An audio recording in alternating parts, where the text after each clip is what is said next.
Hey, everybody. Welcome to Real Estate Makes Us Drink. We're happy you're here. Brian Quinlan here from Daniels Real Estate.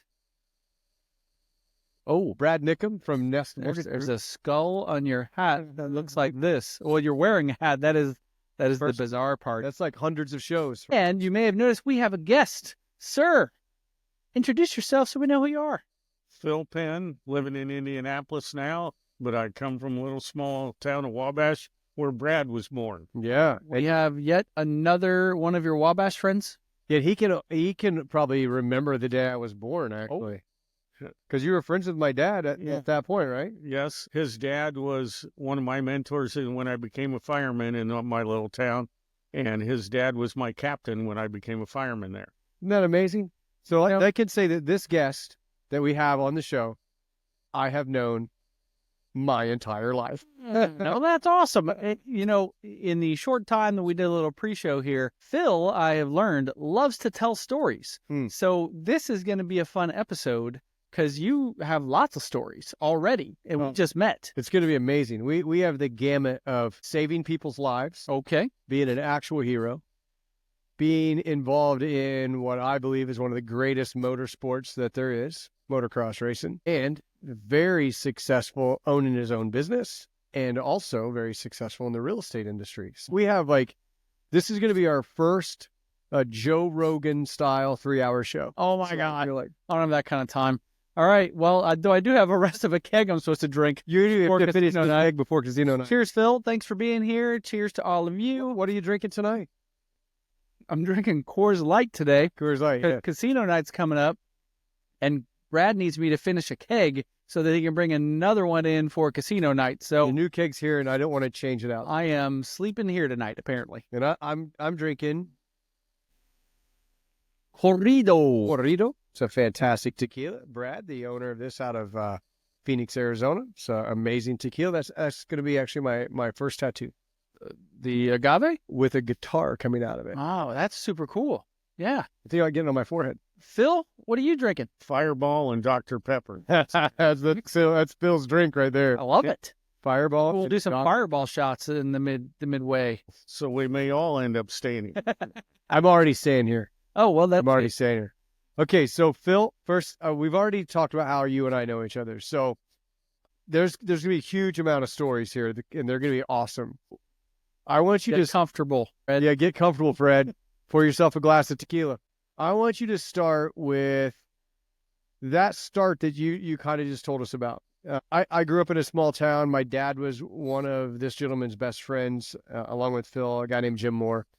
Jim Moore owned a company called Shirt Shed, and he really invented screen printing. He became an extremely successful person in Wabash. And actually, for me, he's somebody that I looked up to as a kid, knowing I wasn't real good in school. I seen this guy that was incredibly successful. A 1986 Countach, a 512 BB Boxer, my favorite Ferrari, a 308 GTS Magnum PI Ferrari, 2 Clenets, a Berlinda. Do you have a big mustache like Magnum? Did Jim have a mustache? I don't remember. Did Jim? Yeah. No, I don't think so. A 1966 Silver Cloud Rolls Royce that Jerry West used to drive when we'd bring Santa Claus into town, and I got to ride with him into town. 67 split window vet, several really cool Mercedes, and it's really weird that I have all those cars memorized, but it was so amazing to me to be a kid in like the 8th grade, 7th grade, and Jim Moore would take me in this 86 Countach or 82 Countach and drive it. And a dirty word. A Countach? Yeah, I don't know. No, I mean, you're correct. Shame on you. This sounds dirty. But he would say to me as a kid, you can have anything you want, kid, if you work hard enough for it. And those little impressions for me were so deep. And Jim was killed in a tragic car accident, unfortunately, in a tornado just outside of Treaty, Indiana. He went off the road, hit a parked truck. The car blew up. Oh, my goodness. And he died in that car wreck. I believe it was a heart attack that he actually died of. Is that what they said? I don't really know for sure. I kind of stayed out of all that. It's not my deal back then. I was too young, but... And he was, in his 50s? Yeah, late 50s. So to me, it's just such this impressionable guy on me. He owned several businesses. He owned a bowling alley. He had a motorcycle shop. He had this place called the Cannonball Recreation Center, which had go-karts, Odysseys, and 3-wheelers. Where is this going? Well, it's going down to kind of give a base of the start of what Phil's going to talk about. That kind of fills in a big void. All right. Okay. What Brad didn't get to is, he said Jim started the screen printing business, grew it into the biggest screen printing business in the U.S. Well, anyhow, he started. Wait. You can't gloss over, like, who did he partner with? He didn't. He didn't have a. Okay, not like, who was he making screen printing for? That's this next sentence. Okay, sorry. Stop me at. So he started out, he was a motorcycle guy, just like me. Okay. And we raced motocross, all over Indiana, and he rode enduros. And he would take a trailer with him, and in between races, he printed shirts at the racetrack. Brilliant. Like the press-on company. Yeah. Press your name on the shirt. And so then he grew it into where he had a little shop in Wabash where they, had a wheel that spun around and screen printed by hand all these shirts, and grew it to that and would take them to the races and sell them. So that's where it started. And he knew me from racing. And then, like he said, he built this rec center in Wabash. So it had a putt-putt golf course and go-karts and three-wheelers and things for Odysseys. Remember the Odysseys? Odysseys. Yeah. And, like he put the money back into the town also, but he had tons of money. He could do that. He also gave me my first job. I worked there as like an 8th grader, and I got paid in tokens and free Odyssey rides. Yes. And so me, I was a motorcycle racer all the way through, and he liked that, like my integrity and my, work ethic. Well, he hired me to work there. In high school, I worked on the dune buggies and go-karts and kept them running. But anyhow, so he grew. He had 2 boys, and he bought a motorcycle shop in town, the local motorcycle shop. It's a Honda shop, right? Yeah, Honda, Kawasaki. And I had worked there some too. So he ended up with it to give one of his sons so they had a job. And lived through that. And then the bad news came, maybe 5 years later. He had this terrific car wreck and he was done. Well, to my craziness, Your surprise. yeah, they came to me after the funeral and said, well, he put in his will that you're the first one that can buy the motorcycle shop. The boys aren't going to keep it. It's going to go on. We're going to sell it, but you can take it first. So here's how we started into real estate. At that point, were you like scared, like, what the hell am I going to do with this? Or were you excited, like, holy shit, I own a motorcycle shop? No, I think, I had the work ethic, and everyone, I was a great motorcycle racer for Indiana then. We called him Factory Phil back in the day. Ooh, that's cool. And so I had confidence. I thought, well, if anybody can run the shop, I can. I just didn't have any way to buy a motorcycle shop myself. You were 21 years old, 20 years old, 21. The accountant for Jim Moore put a business plan together. We put a financial statement together and went to the bank. So Hey, the banker, a real nice banker, looked at my financial statement, flipped it over, and threw it down on the desk. And he said, well, you don't have any money. Us bankers are assholes sometimes. for real? Yeah. So I smiled and said, well, what do I got to do? He said, well, you got to have money to borrow money. I wasn't smart enough to know that. So it bounced me out of that business plan. And so life goes on. I keep working hard. I was working for an HVAC guy at the time, out of high school, didn't go to college. But, I made good money for a young kid then. I had a new truck and making money because I'd work 70 hours a week and make tons of money for the guy.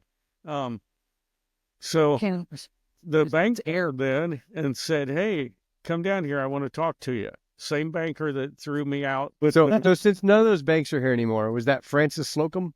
Yes, Francis Slocum, which is First Merchants. Today, yeah. First Merchants bought them out. Same way, small town bank. So I go there and he says, hey, I'm repoing this duplex house and would you like it? He said, if you want, you can just take over the payments. This guy will get out of it. We won't do any foreclosure. You can take over payments starting next month and you can start with a house. It seems like that's 100% random. So the way it's like, why would he come to you? were you doing? Yeah, just weird to me. Like, hey, buddy, we got a house that's been repossessed. You want to take it over? Well, you got to remember this. That's how old school was. I mean, the first motorcycle loan I got from the bank I went in, and the guy told him I wanted a motorcycle. He goes, "You sure you'll pay me back?" And I said, "Well, yeah." So, I mean, when we talk mortgage wise, right, this, the deregulation of the savings and loan, Okay. you know, savings and loan was, I could lend this loan out. And as long as I had enough, you know, deposits over here and people buying CDs, then I could lend that loan. And it wasn't securitized to Fannie, Freddie. It was an in-house mortgage. So, and most banks wrote mortgages that way. So, you know, that banker now goes, I don't want this house. Like, I don't want to have to foreclose, clean it up, go through the legal process, and then sell it. And I'm just going to lose money. And I know this guy's a go-getter over here. And if he can make this note solvent and start paying this loan, man, I'm good with it. Okay. Because they weren't going to make money selling the house. Yeah. Think today, Fannie and Freddie lose millions of dollars selling foreclosed homes. And, you know, that's why mortgage insurance is here. You didn't put down 20%. You know, back then, that person probably had 20% in. And now I can just let him take over the payments. And my note is still clean in my bank. And I don't have to file I got a loss here. Yeah. Okay. Or back then, just the stockholders of the bank and the president. He said, "Well, Right. you know, That's what I mean. I'm not even going to take it back into the bank. I'm just going to go to Phil's name instead of the guy that has it. And Phil will start with the payments. The last guy hadn't paid for 3 months. So, yeah, the bank's getting out of it." And 3 months. He said 3 months. Today, you quit paying your payment, you're going to be in there for probably a year to 2 years before the bank gets you out. So that's the difference in the way banking was back then. Yeah. So, All right. So you take over this foreclosed house, and what do you do with it? Yeah, well, it was a duplex. And of course, it needed some tender loving care. oh, was that all it needed? But I was willing to do it. You know, I didn't think it was hard. You know, I fixed it up, built a stairwell on the outside. It happened to be a duplex. But believe it or not, this had to be in the early 80s.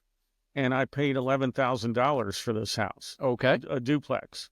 And did you live in it? Did you live in it? So it was rented inside? You know, I already had my house I lived in that I bought, but this was a rental house. So it was my first start in a rental house. What would you give to buy a duplex for $11,000? Oh my gosh. I give $11,000 straight cash. Let's go. That's right. I can go a little above that. But that's what's changed now. You know, everyone now wants to buy their dream home right out of High school. college Yep. or right out of their first job, already have their dream car, their dream home, and it's perfect. Not a thing wrong with it. The landscaping's all done. No one wants to put sweat equity into a house anymore. No, they want to live in the house that their parents lived in when they moved out. Yeah. Well, damn, your parents are 40 and 50 years old. They worked their ass to get to where they are. Delayed gratification. Oh, God. Thank you, Amazon. No, I probably have something coming in. Probably. But, you know, so that was a different time for sure. So Yeah. At what point did you join the fire department? Okay. I was 23 when I bought this rental house. Bought another one the next year. Oh. Same way, a fixer-upper duplex. It needed a lot of work. And then another one the next year. So when I was 29 years old, I was still doing HVAC stuff. And the fireman came to me, and that's a small town for you. Like you're saying, the banker came to you. Yeah. Well, the fireman came to me and said, "Hey, why don't you become a fireman? You're a hard worker. You know, you're smart. You can do anything. You ought to become a fireman." And so I looked at it, I thought, well, I don't have a retirement with the HVAC. I can be a fireman, work 24 on, 48 off, and then be an HVAC guy also. So boom, I jumped in there, became a fireman, had retirement in 30 years. So that's what I did. I worked there 30 years, retired when I was 59 years old, or 60 when I retired, did 30 years. So I have a pension. And, you know, it worked out for my small town and not having a college education or any way to make decent money. Brilliant. I mean, don't you wish it still worked that way? I I don't have a college education, You know, and I don't have a pension. My brother-in-law is a firefighter in Illinois. No kidding. And he says, number one, like right now, they can't hire people. They don't get people to come out and try. He says they literally at his fire station in a very nice neighborhood in Illinois, they have not hired anybody new in 2 or 3 years. You know, the list for Indianapolis is in the thousands. Oh my gosh. Well, for whatever reason, come to work. he's been a firefighter for years. And he said when he went out to be a firefighter, there were over 100 people that he was competing against. Right. To get into it. And he says, now we get people who come out to be a firefighter, but they don't make the cut. Or Maybe I need Blake to move to this town in Illinois and then come back to India. not to mention, the starting pay is $90-something thousand. Yeah, they're finally learning that they've got to bring that up. Yeah. For years, it wasn't. Right. And they also, just this year in Indiana, it used to have to be 21 to become a fireman. Did they lower it? They changed it to 18. Oh my No gosh. kidding. Because they can't get firemen to come and do it. Yeah. You know, you've got to do some training, no big deal. Sure. But most of them now, like even in our little town, Wabash, you have to be a paramedic to be a fireman. Yeah. There. Now they'll send you to school. Right. It just adds to it.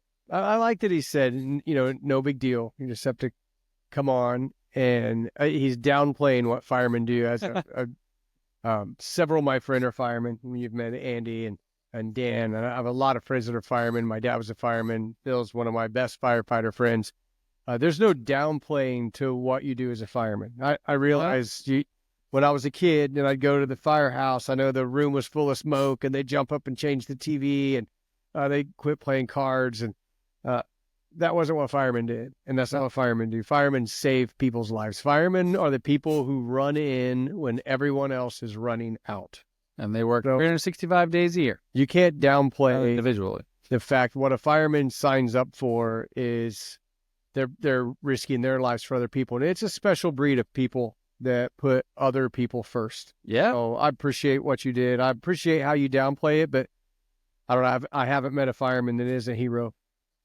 Well, here's one more little story. You know, I raced motorcycles. That's great. Thanks. I'm going to tell a story. And racing motorcycles, you have the adrenaline of the start and racing and all that. And that's what I said. Someone asked, what made you become a fireman? And I said, you know what's cool about it? When I pull up to a house and there's someone on the roof of a porch needing rescued off of there, I get the same adrenaline I had racing motorcycles. Yeah, I bet. I can see that. I've got to make good decisions in less than a minute there to get that person off the porch so they don't jump or or get burned up. You know, so you got to make 2 or 3 good decisions to make the whole outcome cut. So you got the same adrenaline as racing motorcycles, only I'm putting out fires or going to a bad car wreck. You're saving somebody's life and not just winning a plastic trophy. But they're nice trophies. They're nice. Some of them are really big. I'll tell you, when Blake had his, what I'm going to call his worst crash on just an off Sunday racing at Wabash, Blake broke his femur, and it was, Phil can say it was an ugly, ugly crash. And I was so afraid that it was going to be much worse than a broken femur. And I got to Blake first because just basically from where I was standing. And Blake said, Dad, take my helmet off. And I said, no, Phil will be here in a minute. And he's like, no, take my helmet off. And I said, no. And he said, I can move my legs. And he moved one. And he goes, I can move one of them. And that's about the time Phil went, you've got a broken femur. Because his leg was this direction. Oh. And Phil looked at my kid and said, you can cry, scream, or cuss, or whatever you're going to do, but this is going to hurt like hell because we're going to put your legs straight so we can put you on a gurney. Oh, my. Yep. Mm-hmm. And I cried. I'm about ready to cry. That sounds awful. Yeah, when his legs, aim in the wrong direction. But you have to straighten it, get it in a place so it's not cutting off any circulation. Yeah. And it's going to be in a little extended trip from Wabash. We're, an hour from any trauma center. So he's going to get a little ambulance ride. Yeah, he couldn't have got through the door. God bless you, Blake. Have been hurting you a little bit. Okay, so if I'm going to do the math, you're starting as a fireman. You still worked in the HVAC business, and you've got 3 rental properties and a primary residence. Is that right? Yeah, maybe 4 or 5 by then. Okay. And they were all used old ones that I bought. All in your early 30s. Yes. Uh-huh. So how many rental properties did you build that up to?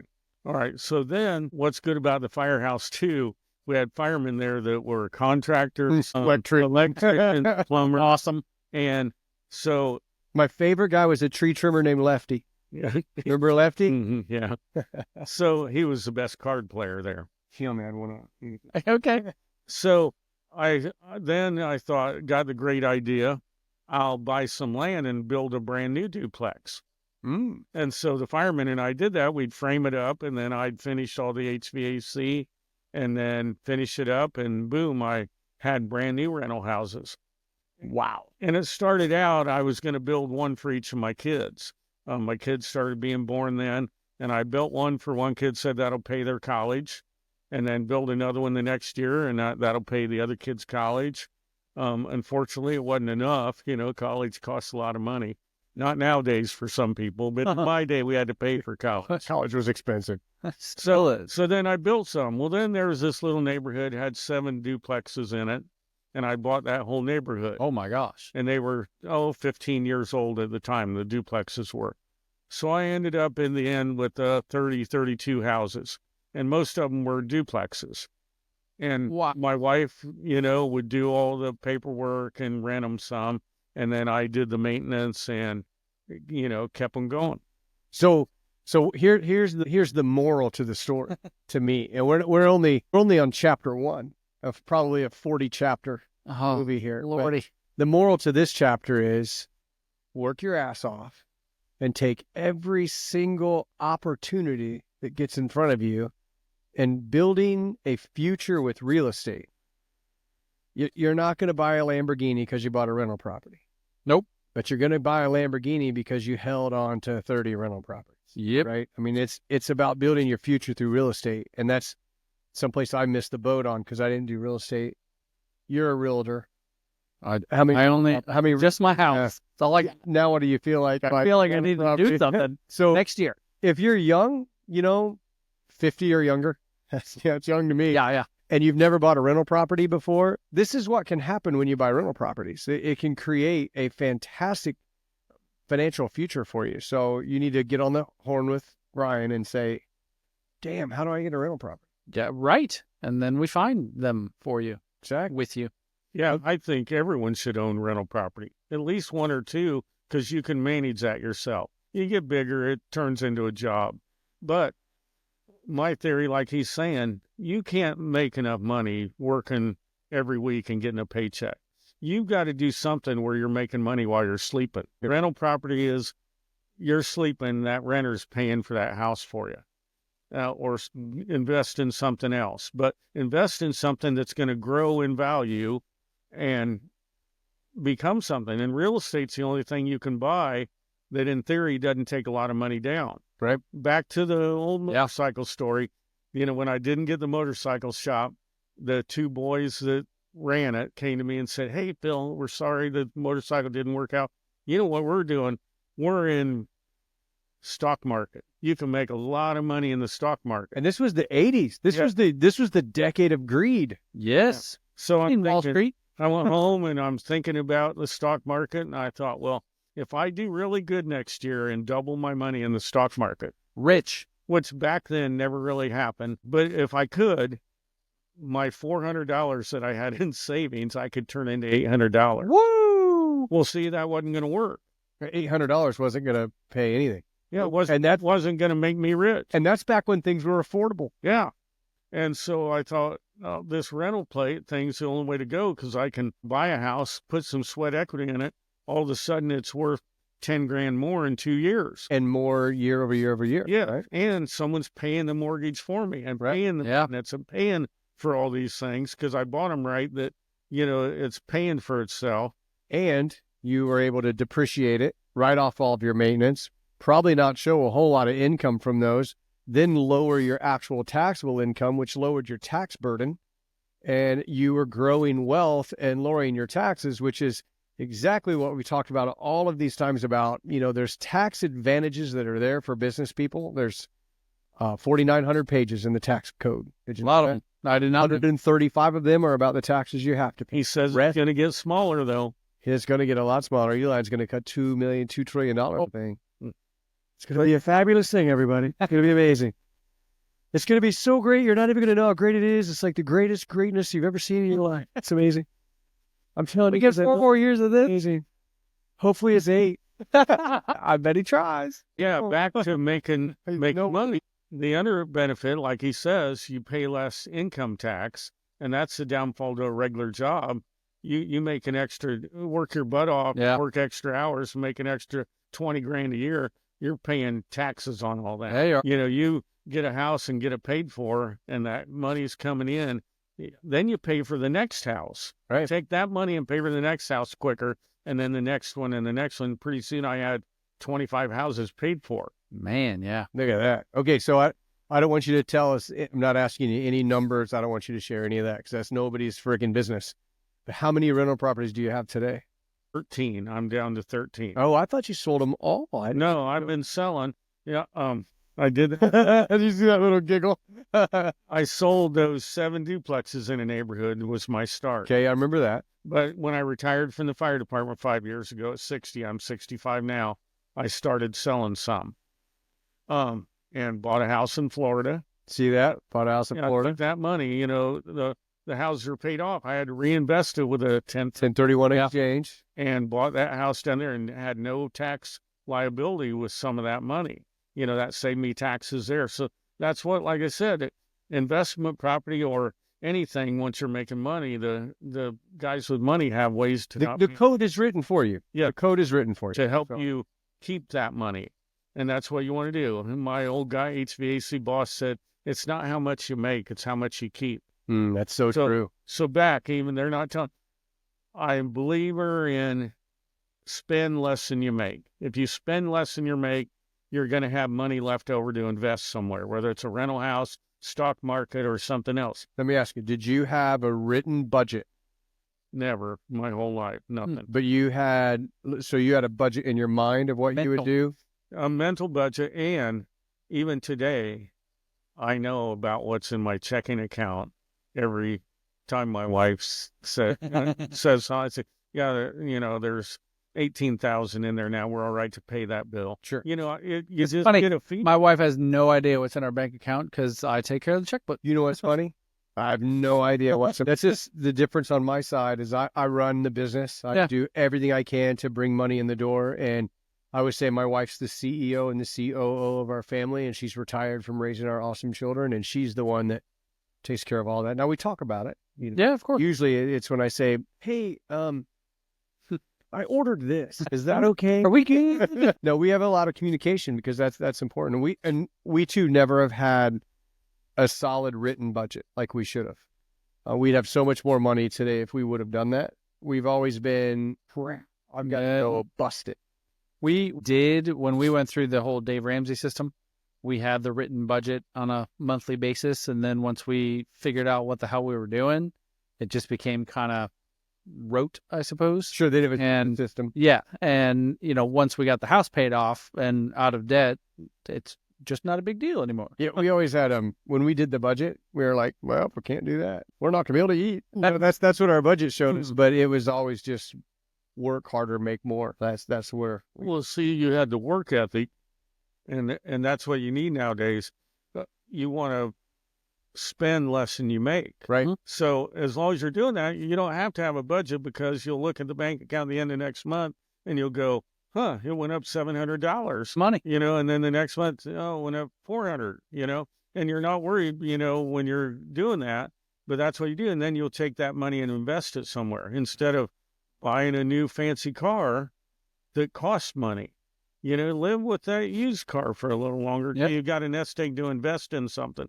Then pretty soon, like he's saying, the Dave Ramsey thing, you know, live different than everyone. Yeah, live like no one else so you can live like no one. No one else when it's there. So So true though. real And estate. it is true. I mean, that's. I drove crappy cars because I didn't get financing, but I drive nice cars without financing. Right? It's about putting yourself in this position to go. Okay, now. I mean, I'm old too. I've done this for a while. You figure out how to not You're not old, Brad. tell my stairs that. Older Tell my than knees that. Hey, let's take a break and do some shots here. Holy crap! It's shots. It is time. I already know what shots we're doing. He brought them. We have to. We have to do the fireball. Oh, we're doing fire. Let's go. We're bringing it back. We've got one of my favorite beverages to drink. Fireball. All right. And, This just reminds me of like being at a golf outing. We did. This is the stuff that we're going to call that yesterday. I have not played a golf outing in a while. A week? Has it been a week? No, it's been over a month easily.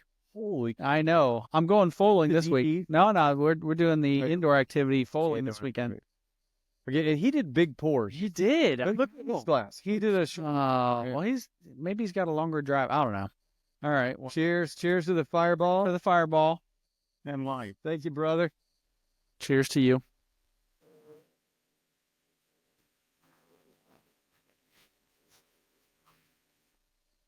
I like that. Got to say, I like that better than tequila. I'm sorry. there's no saccharine artificial flavoring feeling. There is not. You just don't have a refined I don't. tequila palate, and that's okay. It's not for everybody. Yep. Agave is It's just pure for most thing. people. It is the number 2 spirit in America today. Number one being Vodka. really. Yeah, because vodka doesn't taste like anything, and you put it in everything. Yeah, that's true. I suppose. Yep, but we Yellow shots, baby. exceeded brown spirits a couple years ago. So yeah. Okay. How about that? All right, so Phil Yeah. started to talk about his kids. We paused him so he can share with the rest of you. You were going to say about your kids? All right. So they both went to Ball State, made it through college. wasted you. Their mom and their We called it back in the day, mom and grandma both went there. So all the way through, they really didn't have a choice. right? You know, there was no all through high school. What college you going to? Ball They State. went to Ball State. All The through high best thing school. about We're Ball gonna State love was Ball the State. shirts, though.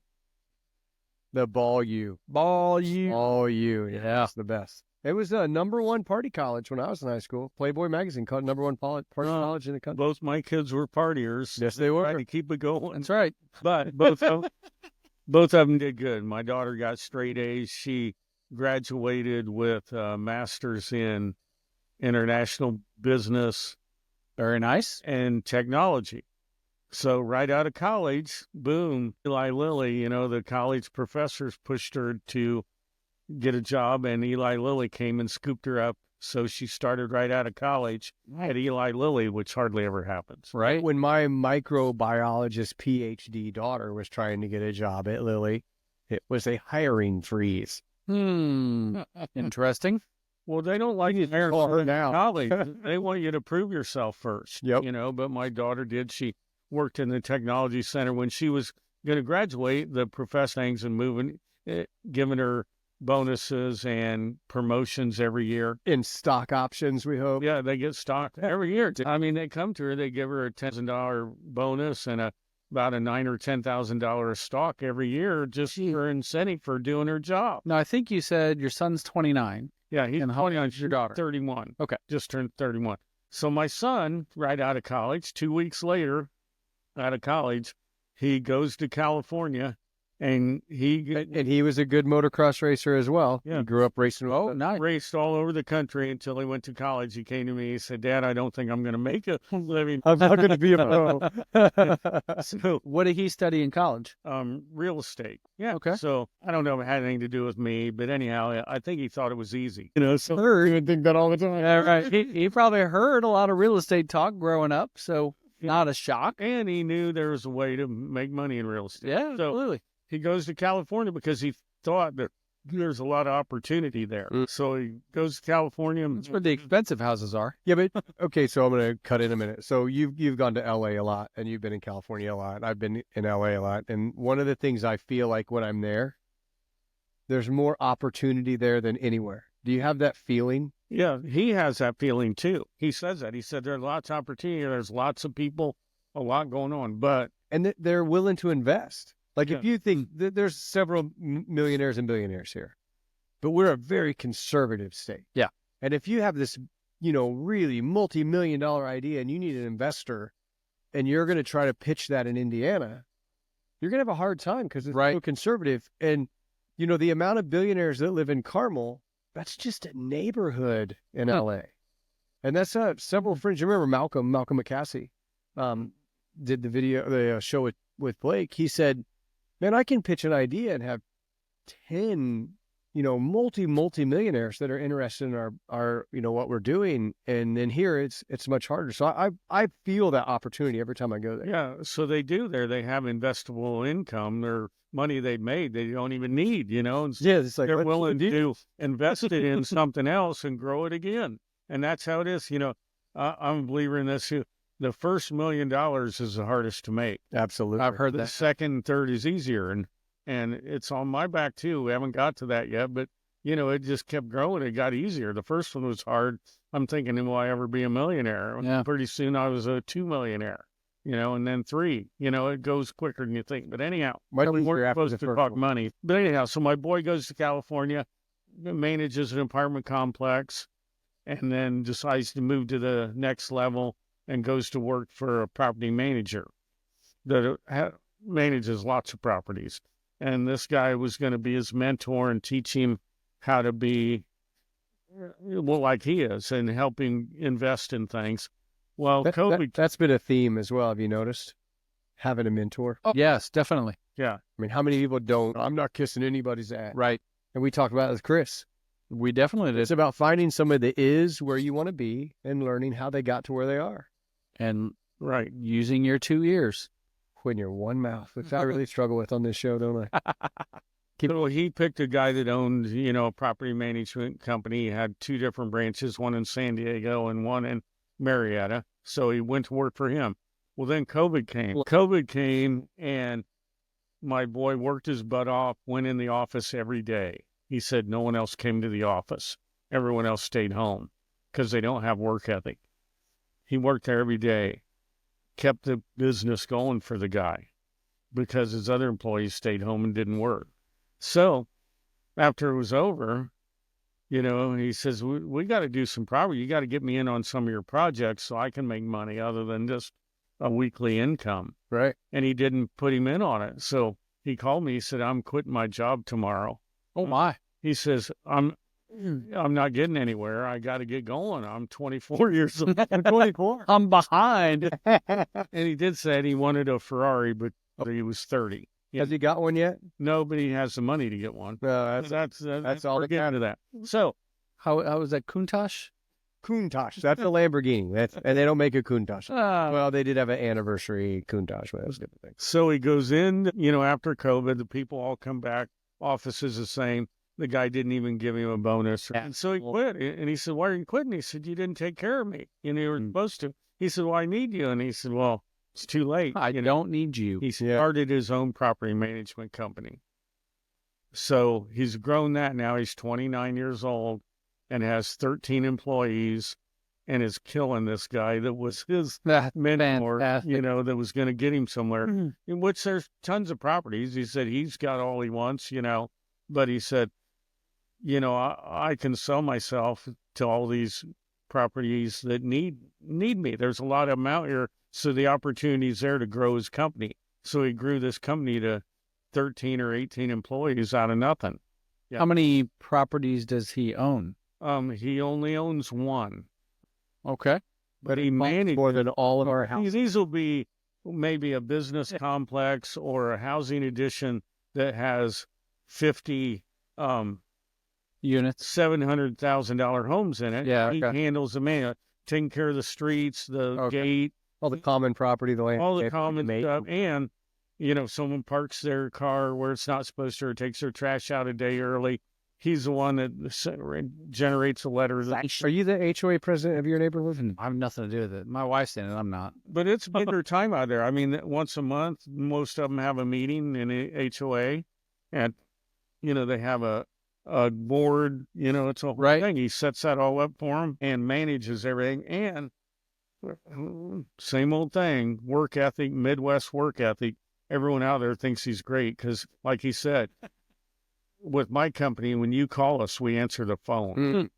Boy, that's a theme. There's I'll call you back in a couple of days when your gates broke open, someone ran into it. Yeah. We fix it the next day. I don't think it's a Midwest work ethic. I think it's a Penn work ethic. Well, definitely agreed. Daughter moved out to Vegas back in It's got a Quinlan work. late May. One of the things that she noticed moving out west was Alex would say, people just aren't very personable out here. They're kind of rude, they're disinterested, whatever. She goes, it's just really weird. And I said, Hoosier hospitality is a real thing. Right. And, people from outside of the state when they come and visit, talk about how friendly the people here are. Right. And that's a real thing. And in the business world, as your son has learned, certainly is, you treat people with respect and show kindness, they're going to respond to that. Yeah, and same way California is not as good. It's not New York. Well, Brittany did her postdoc at Tufts University in Boston. Yeah. And like, if you ask somebody directions in Boston, it was like you stole their wallet. Like, sorry.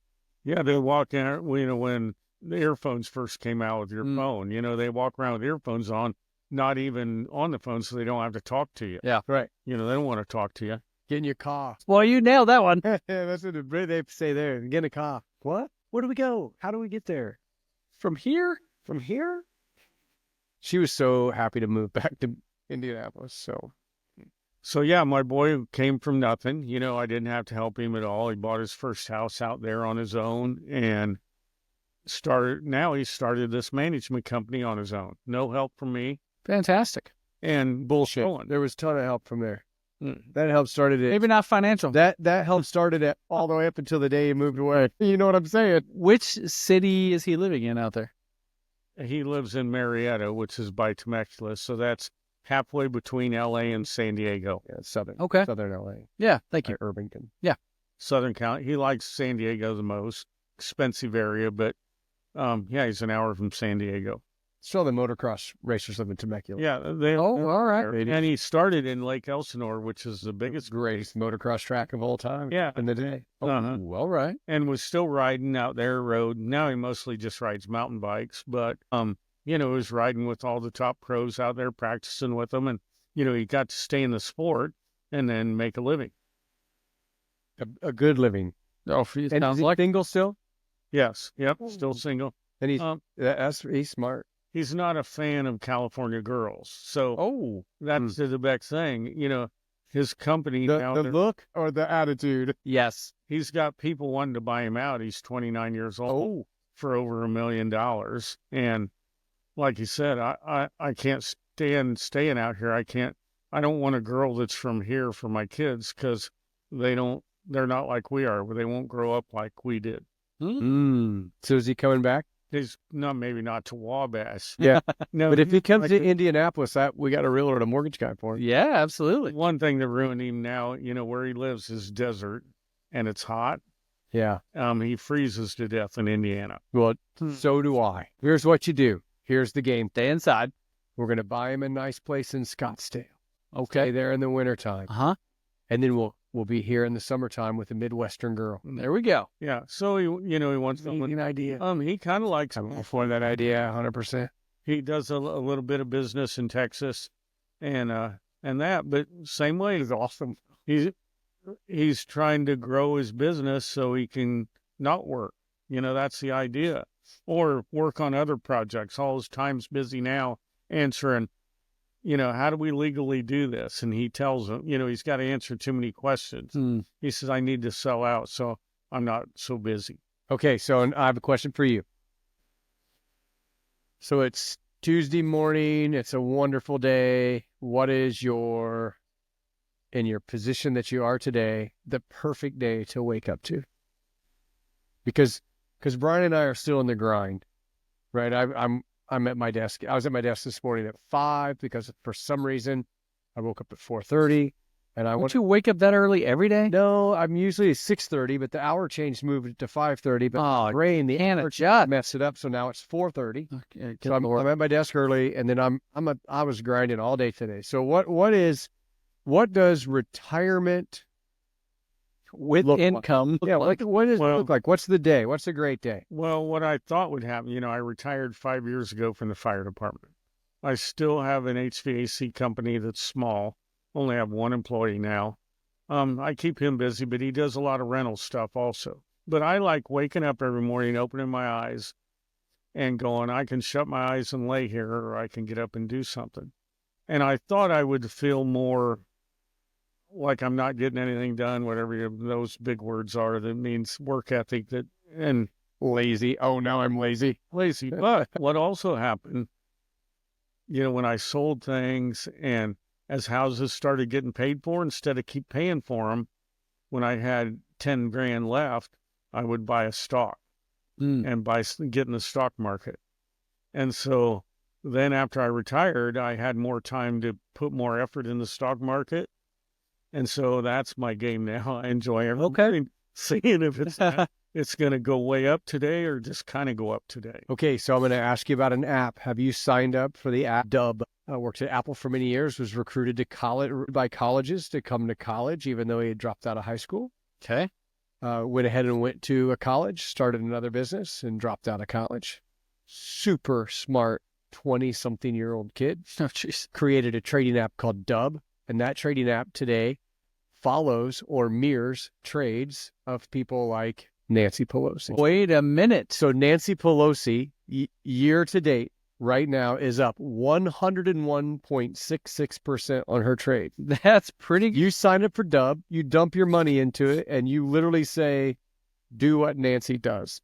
But you can pick all kinds of people. You could pick Elon, maybe not Elon. It's people who are in a position where their trades are public. So all of the Congress. I feel like the congressmen are the one to follow. All the congressmen and senators are the one to follow. She was the highest. Oh, yeah, I see it. Okay. Now I'm going to make a negative political comment.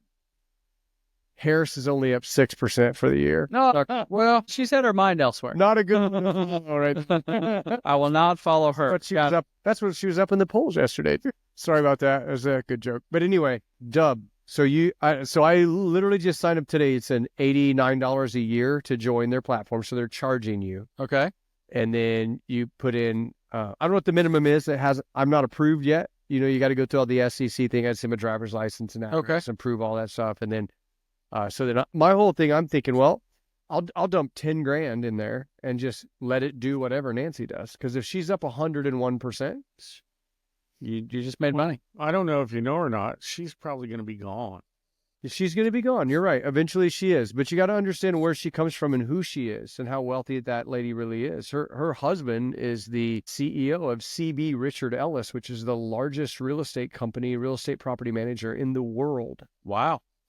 Those people are very, very wealthy. And I mean, nothing against that. I'm good for her. Sure, yeah. It's nothing better than getting elected as a congressman making $71,000 a year and turn your ass into a billionaire. There you go. But here's the thing I understand. I never wanted to see Trump's taxes. He was a businessman. I wanted to see Biden's taxes. How'd he become a billionaire? It's no secret that the Congress people know about stuff they have such before it happens. Trading, yeah. I mean, amazing. This seems like a brilliant idea. Brilliant app, yeah. I love it. This kid is so. I watched a video on on YouTube, regular television. Right.